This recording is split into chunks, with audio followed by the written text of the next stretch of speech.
नमस्कार दोस्तों, शनिवार टॉक में आपका हार्दिक स्वागत है। दोस्तों, इतने में जियो पॉलिटिक्स में बहुत कुछ हो रहा है और कुछ ही दिनों पहले पेट्रोल के प्राइस और डीजल के प्राइस कम किए गए। और ये जो प्राइस कम हुए हैं, मेरे ख्याल से 3 साढ़े 3 साल के स्टेबल रहने के बाद कम हुए हैं।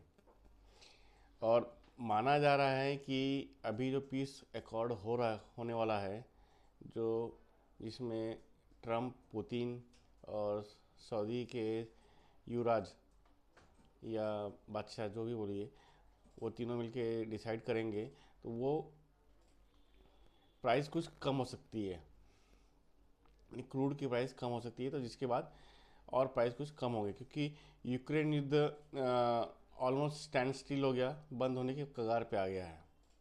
और गाज़ा का इशू भी ऑलमोस्ट सेटल्ड ही है। दो दो मेजर इश्यूज थे जिसकी वजह से क्रूड के प्राइस कम नहीं हो रहे थे।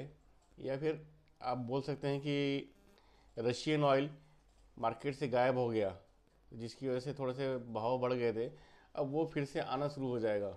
मीनवाइल हमने और भी जो किया हुआ है कि हम यूएस का क्रूड और गैस लेने वाले हैं, तो हम हमारी एनर्जी सिक्योरिटी तो पूरी देख रहे हैं। तो ये जब प्राइस पूरा कम होगा आने वाले समय में, इसका जो असर होगा वो पूरी तरह से होगा। लॉजिस्टिक कॉस्ट बढ़ने के बजाय घटना चालू हो चुका है, या अभी आप कह सकते हैं कि बहुत ज़्यादा नहीं घटा, बट डाउनवर्ड शुरू हो जाएगा, क्योंकि 5 रुपये पर लीटर डीजल के प्राइस कम होना, पेट्रोल और डीजल दोनों की जब प्राइस कम हुए हैं, तो इसका असर स्लोली स्लोली आना शुरू हो जाएगा।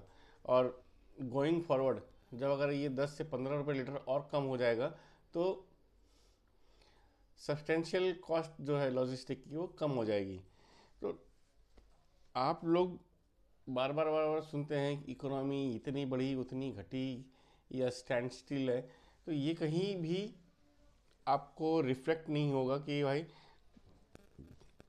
आपके जो प्राइजेस स्टेबल थे, जिसका हमने इकोनॉमी में ट्रांजिशन देखा,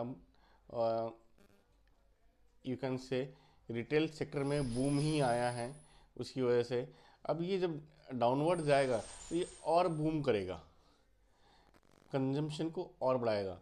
वैसे ही अगर आप आर्थिक सर्वे और ये सब देखते रहें, डिफरेंट डिफरेंट सर्वेज आ रहे हैं, तो उसमें आप क्या देख रहे हैं? आप एक ही चीज़ देख रहे हैं कि अर्बन कंजम्पशन और रूरल कंजम्पशन दोनों के दोनों ही बढ़ चुके हैं, या ग्रामीण अर्थव्यवस्था अच्छी फसलों की वजह से अगर डिमांड बढ़ी है, तो कहीं ना कहीं आपको चीज़ें पॉजिटिव ट्राइटेरिया में जाती हुई मिल रही हैं।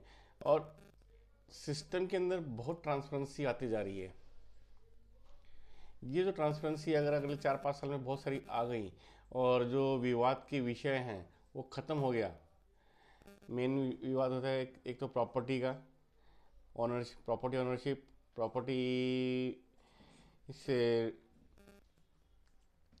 या आप बोल सकते हैं ऑनरशिप तो एक है ही, ये बोल सकते हैं कि जो कॉन्ट्रैक्ट इन्फोर्समेंट नहीं है प्रॉपर्टीज़ में, या विल राइटिंग में जो इश्यूज आ रहे हैं, ये अगर ख़त्म होते जाएंगे तो मेजर इशू तो ये इशू रिजॉल्व हो जाएगा। बाकी जो आपस में लड़ने वाला काम है वो तो होता रहेगा, क्योंकि उसमें गवर्नमेंट की तरफ से ट्रांसपेरेंसी कितनी भी आ जाए, वो फैमिली टू फैमिली डिस्प्यूट चलता रहेगा। बट इशू ये है कि ट्रांसपेरेंसी जितनी आते जा रही है, उतना उतना आपको एक चीज़ दिखता जाएगा कि मार्केट में बॉयंसी आ रही है। और टैक्स रिजीम के लिए जो न्यू डीटीसी आने वाला है, वो बहुत सी जो गफलत भरी, आप क्या बोल सकते हैं, गफलत भरी परिभाषा जो डाली गई है, या जो डीटीसी कोड है 1962 का, जिसमें चीज़ें प्रॉपर डिफाइन नहीं की गई, वो अब डिफाइन करके उसको किया जा रहा है, तो इससे भी एक लिटिगेशंस कम होते जाएंगे। तो आप ये देखेंगे ट्रांसपेरेंसी का फ़ायदा स्लोली स्लोली लोगों को समझ में आ रहा है, और लोग को चाहते हैं कि चीज़ ट्रांसपेरेंसी के साथ हो, क्योंकि आप मेजर टाइम अपना अपने काम को बढ़ाने में लगाते हो, ना कि इन बेकार चक्रों में पड़ते हो कि भैया ये क्या वो क्या। आप सरकार के साथ लिटिगेशन में जाते हो, आप इस इधर उधर लिटिगेशन में जाते हो कि ये ऐसा नहीं वो वैसा नहीं। ये आपको एक मेजर एनर्जी है जो बच रही है, और ख़ासकर सरकार के साथ लिटिगेशन ज़्यादा होती हैं।